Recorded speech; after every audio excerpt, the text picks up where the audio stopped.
Dans cette vidéo, je vais vous aider à comprendre comment le PMO influence les décisions stratégiques de l'entreprise. Le levier d'influence du PMO dépendra certainement de son positionnement dans la vie du ou des projets. Passons ces quelques minutes ensemble pour comprendre quel pourrait être le type de positionnement d'un PMO en entreprise. C'est parti, je dis générique.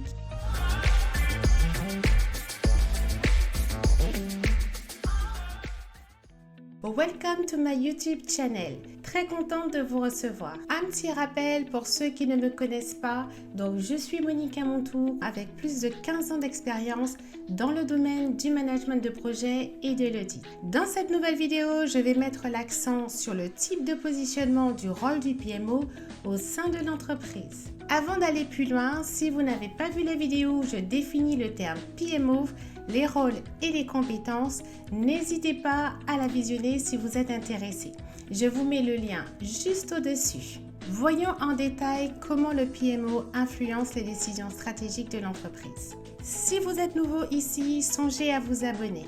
Au regard des tâches associées au PMO en fonction de la taille et des besoins organisationnels de la structure, donc sans oublier l'envergure du ou des projets, donc différents rôles sont à distinguer et je fais le focus sur 3 types.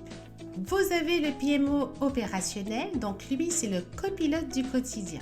Il agrège les données et fournit les indicateurs clés pour suivre et piloter efficacement le projet. Il s'assure que toutes les parties prenantes sont embarquées, donc mobilisées et engagées dans la réussite du projet.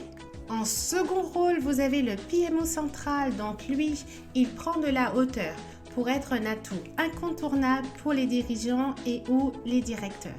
Il supervise l'ensemble du portefeuille projet et veille au suivi budgétaire mensuel. Donc vous avez les relances, les remontées d'informations, les projections, les consolidations. Il centralise les indicateurs de performance et produit un reporting clair et structurant. Il dispose d'une vue d'ensemble donc transversale pour garantir la cohérence entre le ou les projets versus les grands objectifs de l'entreprise liés à ce ou ces projets. Il priorise et orchestre donc les projets en lien direct avec les orientations de la direction. Il soutient les équipes métiers au quotidien pour faire vivre la vision stratégique de l'entreprise. Il suit l'avancement, identifie donc les points de blocage et fournit aux dirigeants ou acteurs clés un état des lieux objectif et précis. Il établit une gouvernance de projet appropriée. Il met en œuvre aussi les stratégies de gestion du changement en veillant à ce que les parties prenantes et les équipes soient formées et adaptées aux nouveaux processus.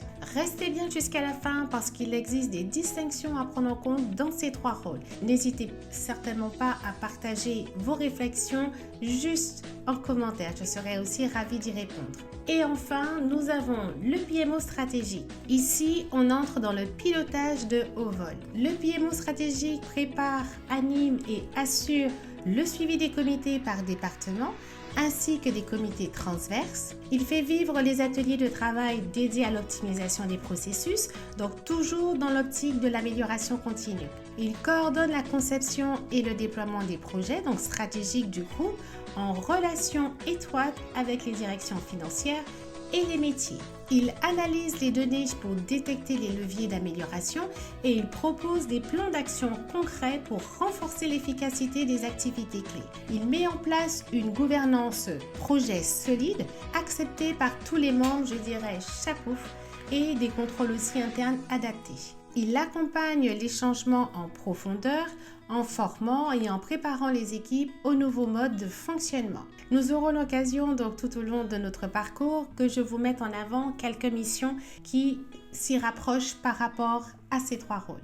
Encore une fois, je rappelle, et ça je l'avais dit dans ma vidéo donc de la définition du terme PMO, donc je vous remets à nouveau le lien juste au-dessus. L'entreprise est libre d'ajouter ou d'enlever donc des tâches en fonction du projet, de l'envergure de la société et de l'envergure aussi du projet. Alors dites-moi, et vous, avez-vous eu à endosser ces rôles? Si oui, lesquels? Et n'hésitez pas à les mettre en commentaire. Alors, quelques petites astuces avant de démarrer ce rôle. Donc, il existe deux différentes postures du PMO. Donc, vous avez le PMO interne à l'entreprise, donc salarié de l'entreprise, ou un PMO qui est consultant, donc aussi engagé par l'entreprise cliente pour pouvoir mener à bien le rôle de PMO. Ayant endossé ce rôle en qualité de consultant, je ne m'avancerai que sur ce terrain. À vous de voir donc en qualité de PMO interne à l'entreprise si ces astuces pourraient vous être utiles. Il existe deux types de postures. La première posture, c'est lorsque la fonction et ses missions sont déjà bien définies. Donc il suffit d'endosser cette fonction et de réaliser les tâches associées. Les conseils d'amélioration des missions sont à distiller prudemment, surtout dans les débuts de la prise de poste, et que le responsable ne vous a pas demandé aussi de faire évoluer cette fonction. Dans le cas contraire, soyez force de proposition. La seconde posture, lorsque le poste est à définir, dans ce cas de figure, il y a tout à faire.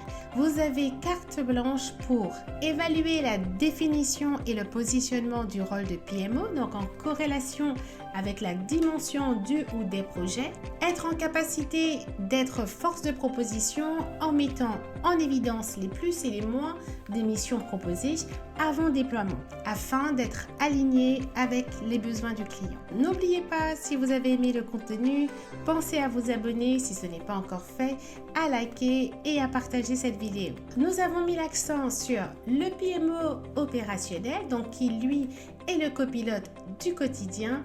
Il a un focus donc action terrain et proximité projet. Nous avons vu le PMO central qui est le chef d'orchestre transversal. Son focus, c'est la coordination, la vision globale, le pilotage de multi-projets. Et enfin, en troisième rôle, nous avons vu le PMO stratégique.